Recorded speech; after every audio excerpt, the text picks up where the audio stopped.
中國這個國家已經窮到連有手就能幹的活都要開始賣證書了。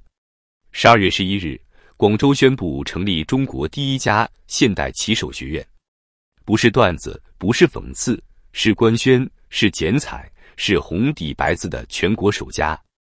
外賣棋手終於被送進了大學，這不是尊重勞動，這是把底層最後一條活路也改造成收費項目。曾經，外賣是中國社會的安全阀，學歷不夠，年齡偏大，失業被裁，轉行失敗，沒關係，只要有一輛電動車，一部手機就能換飯吃。而現在，這條安全閥被官方親手裝上了閥門。你想跑外賣？不好意思，先來現代棋手學院報個名。這所學院聽起來極其先進，有體系，有概念，有國際化視野。課程包括外賣的定義、發展史、職業道德、行業規範、未來展望。說人話就是把一個靠體力、路線、時間拼命的工作重新包裝成需要被教育、被認證、被管理的職業。一個以快為核心的崗位被要求先慢下來學習理論，一個以執行為核心的崗位被要求理解敘事體系。你不覺得荒誕嗎？未來會不會這樣？想當棋手，先看學歷；想跑單，先交學費；想多賺點錢，還得通過棋手職業能力答辯。不是能力不重要，而是形勢正在反客為主。很多人還沒意識到問題的真正可怕之處。這所學院背後並不是單純培訓技能，而是3個關鍵詞：經費、證書、檔案。官方說得很清楚，頒發職業技能等級證書，納入京東棋手人才檔案，作為晉升轉崗的重要參考。你聽懂了嗎？這意味着，今天是自願培訓，明天就可能是優先錄用，後天就會變成沒有證書不能上崗。這不是陰謀論，這是中國式制度的標準路徑。更諷刺的是時間點，就在棋手學院成立前後，中國的就業數據一再走低。公開數據顯示，2024至2025年，中國青年失業率長期在2位數附近徘徊，大量本科、研究生被迫湧入外賣、網約車、快遞行業。當大學生開始送外賣，當研究生在雨裡搶單，這個社會本該反思的是經濟哪裡出了問題，但他們的答案是，那就給你們辦個學院吧。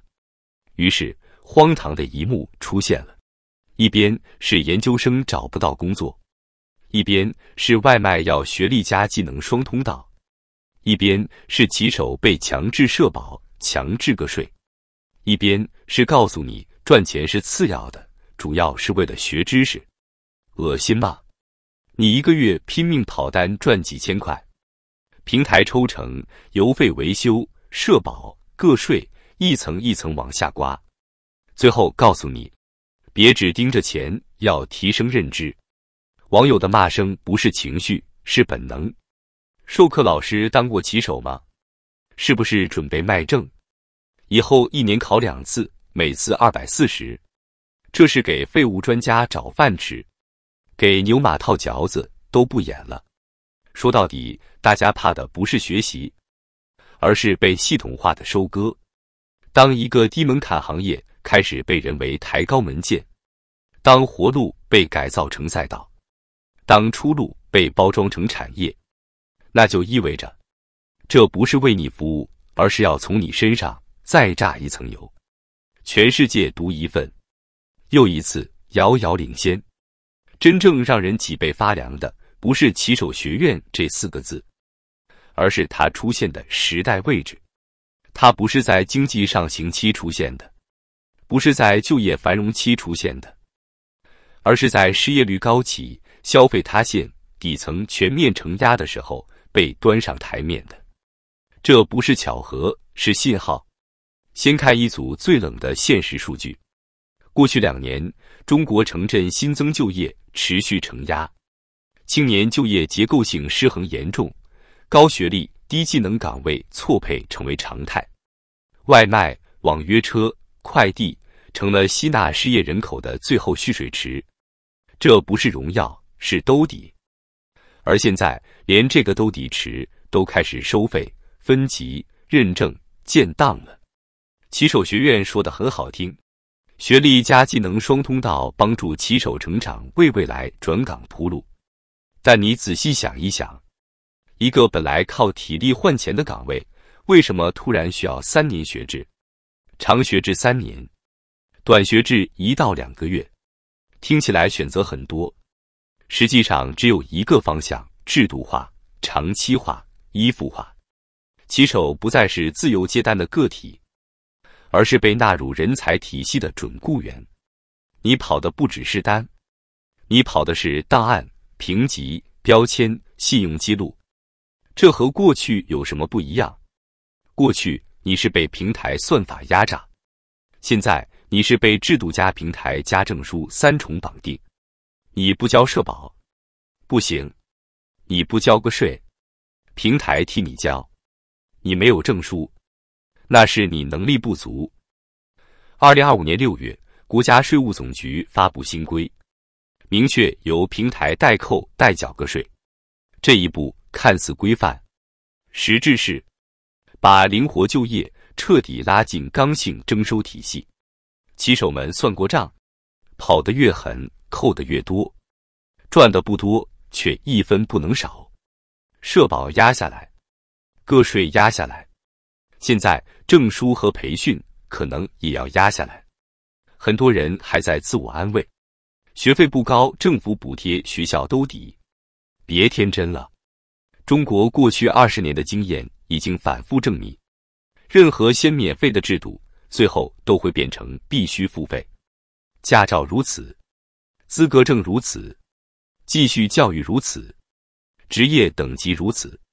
只要這套體系跑通，棋手證就會成為新的門檻。不是明天，但一定在路上。你再看看參與方是誰，一邊是地方教育系統，一邊是頭部平台資本。教育有經費指標，平台有人力管理需求，一拍即合。於是，學校有了項目，老師有了崗位，部門有了政績，而棋手成了這條鏈條裡唯一必須付出時間、金錢、自由的人。最諷刺的是尊重勞動這4個字。真正的尊重是什麼？是穩定收入，是合理抽成，是安全保障，是基本尊嚴，而不是告訴你你現在窮是因為你不專業。這是一種極其危險的敘事轉移，把結構性問題變成個人能力問題。不是經濟不行，是你沒學習；不是崗位太少，是你不夠現代化。當社會開始用學院、證書、體系去包裝底層勞動時，說明一件事已經發生了：真正能創造價值的崗位已經不夠用了。於是，只能在原地反覆設計規則，反覆制造門檻，反覆從同一批人身上多刮幾層。如果說外賣曾經是中國底層的逃生艇，那現在它正在被改造成一艘需要買票、驗票、持證才能登船的豪華模型。船還在，海還在，但你有沒有資格上，不再由你決定。這才是現代棋手學院真正讓人恐懼的地方。它不是一個學校，它是一道信號。當一個社會開始向送外賣收費時，說明它已經真的沒路可退了。